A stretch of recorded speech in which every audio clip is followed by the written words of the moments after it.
everybody, welcome back to my YouTube channel. So today we'll be covering market breakdown on the dollar index, EURGBP, GBP NZD. So last week we covered the DXY and EURJPY, and guess what, it all went well because as we can see that the dollar index decided to break our zone impulsively and came back to retest it. So this update of this W formation you're seeing right here was sent on the Discord group of mine, whereby I sent the updates during the week on how price is moving and what am I expecting. If you want to join the group, just text me on my WhatsApp. And then moving on to EURJPY to check how it went. As you can see that EURJPY almost kicked us out, but it didn't. And that being said, we almost hit stop loss, but we didn't, and went up, pushed to the upside. And that being said, we are seeing an inverse head and shoulders completely formed, and we broke out of the neckline. And that being said, we also expecting a continuation pushing to the upside.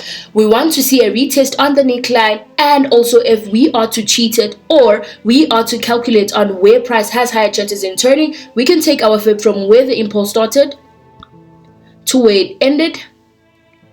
And then we check for the relationship price is having to level 50 and level 618, not to ignore this zone right here. So price has higher chances in coming and retesting this level before even pushing to the upside. Therefore, it is still a Monday, so I'm not trading. Therefore, I'll wait for price to come back and tap right here, and then we continue pushing to the upside. Looking at EURGBP. Looking at EURGBP, I'll start from my daily time frame. This is EURGBP right here, and we are in our daily time frame. What can I see? I can spot my zone right here acting as our support. It's one significant zone because it's supported more than once, more than twice, more than thrice. It's touching for the fourth time. What I like also, or what I can see, is that without it even like dropping down to smaller time frame as yet, I can see a clear buy. Why? Because we are having one significant support. Not only that, price corrected towards our support, showing a loss of momentum on the seller's side.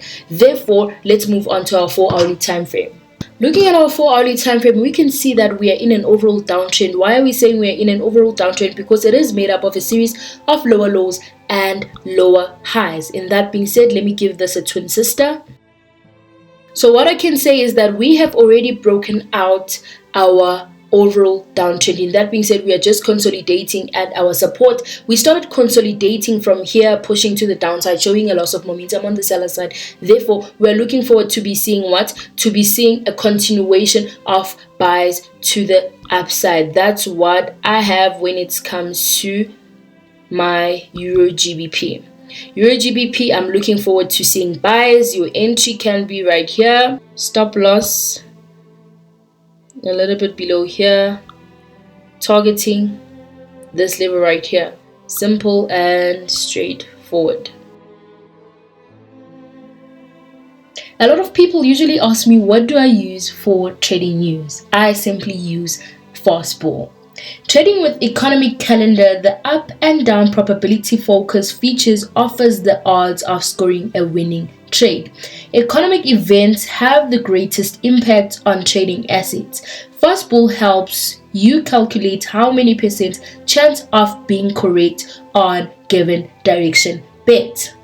Fastball offers 24/7 news. Trade one step ahead.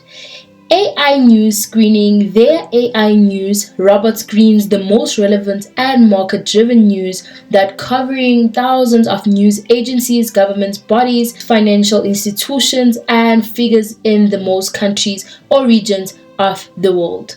AI editing. It is 87% of information which is processed by AI semantic analysis and AI powered editing system, which boosts their efficiency. Make sure to download the Fastball app in order to get quick feedback by all means, and make sure that you are always one step ahead with the financial markets. Let us go back now to our chart and analyze GBP NZD. Now looking at GBP NZD on our daily time frame, we can see that we are coming from a downtrend because we are having a series of lower lows and lower highs. And that being said, also we broke out impulsively in our downtrend. If I am to take my fib from where the impulse started to where it ended, we can see that price might have turned in our level 50 or level 618.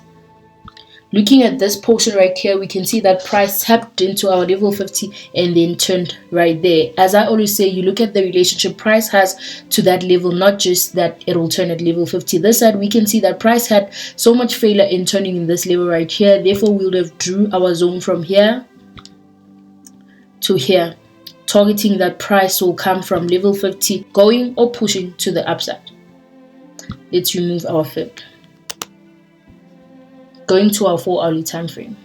Moving on to our 4-hourly time frame, what can we say also? We can say that we have broken out and this acted as a retest, and also we're having a downtrend right here.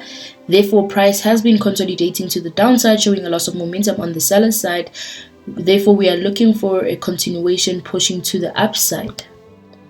We want to see these levels being taken out.